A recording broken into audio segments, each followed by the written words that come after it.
గుండె దడదలు ఎక్కువ కొట్టుకుంటే మనకు హార్ట్ రేట్ ఫాస్ట్గా గుండె కొట్టుకున్నట్టు తెలుస్తుంది. రెండోది ఆయాసం ఉండే అవకాశం ఉంది, ఊపిరి పీల్చుకోవడంలో ఇబ్బంది ఉంటుంది. మూడవది కళ్ళు తిరుగుతాయి, కళ్ళు తిరిగి పడిపోవచ్చు కూడా, లేదా ఒక్కొక్కసారి ఛాతీ నొప్పి కూడా రావచ్చు. సో ఇవి యూజువల్గా ఎక్కువ కొట్టుకుంటే వచ్చే లక్షణాలు.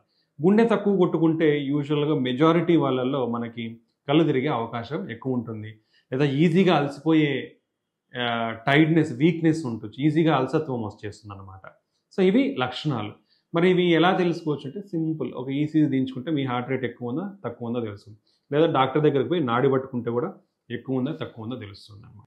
కాబట్టి ఎక్కువగా గుండె కొట్టుకున్నప్పుడు మీరు ఇమీడియట్గా ఒక ఈసీజీ తీసుకుంటే అది ఏ టైప్ ఆఫ్ గుండె ఎక్కువగా కొట్టుకోవడం అనేది తెలిస్తే దానికి తగ్గట్టు మీకు ట్రీట్మెంట్ అనేది అందుతుంది.